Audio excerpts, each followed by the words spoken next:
നമസ്കാരം. ഇന്ന് ഞാനിവിടെ ഉണ്ടാക്കാൻ പോകുന്നത് കൂർക്ക മെഴുക്കുവരട്ടിയാണ്. ഇതിന് ചീവക്കിഴങ്ങെന്നും പറയും. അപ്പം ഇത് നമുക്ക് ഉണ്ടാക്കിയെടുക്കുന്നതിന് മുമ്പായിട്ട് ഇത് വൃത്തിയാക്കി എടുക്കണം. അതാണ് കുറച്ച് കഷ്ടപ്പാട്. അപ്പം ഞാൻ വൃത്തിയാക്കുന്ന മെത്തേഡ് എങ്ങനെയാണെന്ന് കാണിച്ചു തരാം. അപ്പം ഞാനിത് ഒരു റഫായിട്ടുള്ളൊരു ചാക്ക് പോലത്തെ സഞ്ചിയിൽ ഇട്ടിട്ട് ഇതിലേക്ക് ഞാൻ കുറച്ച് വെള്ളവും കൂടെ ഒഴിക്കും. അപ്പം കൂർക്ക ഞാൻ ആദ്യം ആ മണ്ണോട് കൂടി തന്നെയാണ് ഇടുന്നത്.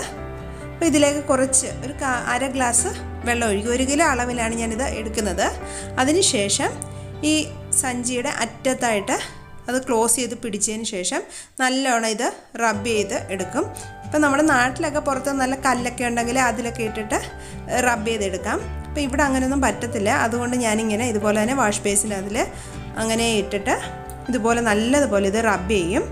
അപ്പോൾ ഇതിൻ്റെ തൊലിയൊക്കെ പോയി കിട്ടും. അതിനുശേഷം ആ ചെളിയൊക്കെ കഴുകി കളഞ്ഞതിന് ശേഷം ഇതുപോലെ ഒരു കവറിനകത്തിലിട്ടിട്ട് ഇതുപോലെ ചെറുതായിട്ടൊന്ന് ആ സൈഡിലിട്ട് ഇങ്ങനെ ഒന്ന് അടിച്ചു കൊടുക്കും.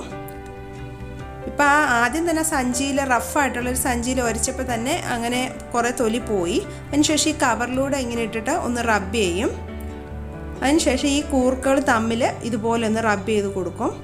അപ്പം കുറച്ച് തൊലി പോവും. ഇത് നമുക്ക് കംപ്ലീറ്റ് ആയിട്ട് ഈ ഒരു മെത്തേഡിലൊന്നും അതിൻ്റെ ആ സ്കിന്ന് നമുക്ക് മാറ്റിയെടുക്കാൻ പറ്റത്തില്ല. അപ്പോൾ ഇങ്ങനെയൊക്കെ ഒന്ന് ആയാലും അതിൻ്റെ ഓൾമോസ്റ്റ് അതിൻ്റെ തൊലി പോയി കിട്ടും.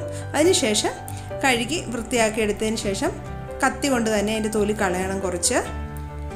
പിന്നെ കട്ട് ചെയ്തെടുക്കുവാണ്. ഇപ്പം ഞാൻ ഇത്രയും തൊലി പോയിട്ടുണ്ട്. മാക്സിമം ഇതിന് ഇത്രയൊക്കെ പറ്റുള്ളൂ. ഇനി കഴുകിയതിന് ശേഷം കത്തി കൊണ്ട് ബാക്കി ഇതിൻ്റെ സ്കിന്നൊക്കെ റിമൂവ് ചെയ്ത് വൃത്തിയായി കഴുകിയെടുത്ത് കട്ട് ചെയ്തെടുക്കണം. അതിനുശേഷം ഇത് ഉണ്ടാക്കാൻ വേണ്ടിയിട്ട് ഞാനിവിടെ 30ഓളം ചുവന്നുള്ളി എടുത്തിട്ടുണ്ട്. ഇത് ഞാൻ മിക്സിയുടെ ജാറിലിട്ട് ചെറുതായിട്ടൊന്ന് ചതച്ചെടുക്കുവാണ്. അപ്പോൾ ഇതൊരു 2ആയിട്ട് കട്ട് ചെയ്തിട്ട് ചതച്ചെടുക്കുന്നത്.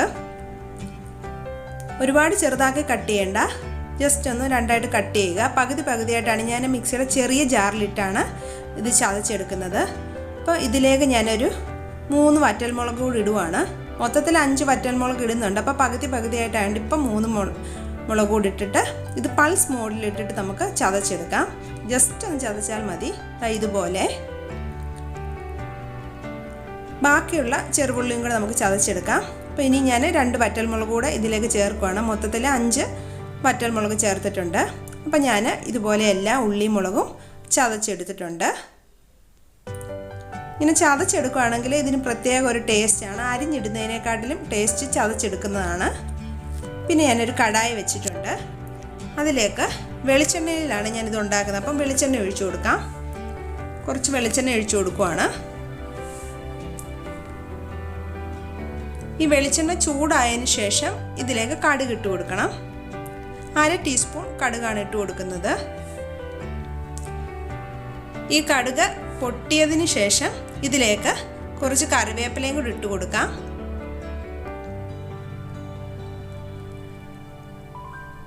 അതിനുശേഷം ഇതിലേക്ക് ചതച്ച് വെച്ച ചെറുള്ളിയും വറ്റൽമുളകും കൂടെ ചേർത്ത് കൊടുക്കുക. എന്നിട്ട് ഇതൊന്ന് വഴറ്റിയെടുക്കണം.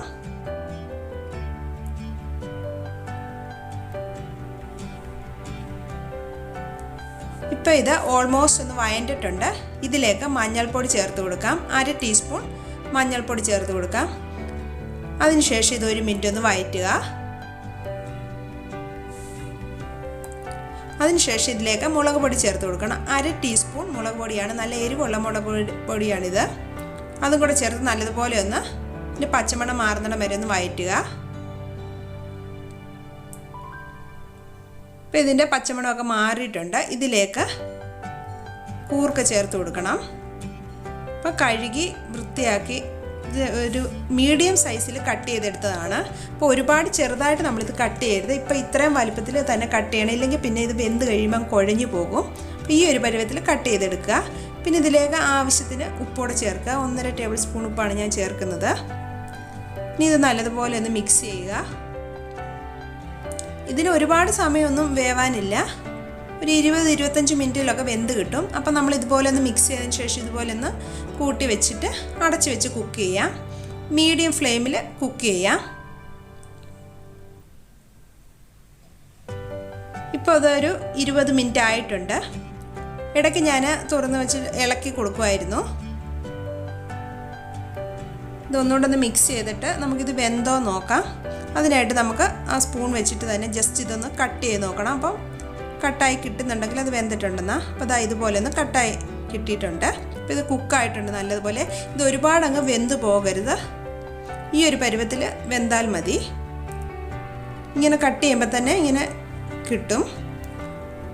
അതിനുശേഷം ഇതിൽ ഞാൻ ഒരു തുള്ളി വെള്ളം പോലും ചേർത്തിട്ടില്ല. അപ്പം വെള്ളം ഇല്ലാതെ നമുക്ക് ഇതിനകത്തിൽ തന്നെയുള്ള ഒരു വെള്ളത്തിൽ കുക്ക് ചെയ്ത് കിട്ടും. പിന്നെ ഞാൻ ഹൈ ഫ്ലെയിമിലിട്ടിട്ട് ഇതൊന്ന് നല്ലതുപോലെ ഒന്ന് മൂപ്പിച്ചെടുക്കുവാണ്. ഇതിലെ വെള്ളമെല്ലാം പറ്റിയിട്ട് നല്ലതായിട്ടൊന്ന് ഹൈ ഫ്ലെയിമിലിട്ട് 1 മിനിറ്റ് ഒന്ന് ഇളക്കി കൊടുക്കും നല്ലതുപോലെ. അപ്പോൾ നല്ലതായിട്ട് അത് നല്ല റോസ്റ്റായി കിട്ടും. അപ്പോൾ ആയിട്ടുണ്ട്. ഫ്ലെയിം ഓഫ് ചെയ്തു. ഇതാ നമ്മുടെ കൂർക്ക മെഴുക്കുവരട്ടി റെഡി ആയിട്ടുണ്ട്. ഇത് ക്ലീൻ ചെയ്യാൻ കുറച്ച് കഷ്ടപ്പാടാണെങ്കിലും ഇതിന് നല്ലൊരു ടേസ്റ്റാണ്. ചോറിൻ്റെ കൂടെ ഇത് മാത്രം മതി കഴിക്കാൻ. വളരെ ടേസ്റ്റി ആയിട്ടുള്ളൊരു മെഴുക്കുവരട്ടിയാണ്.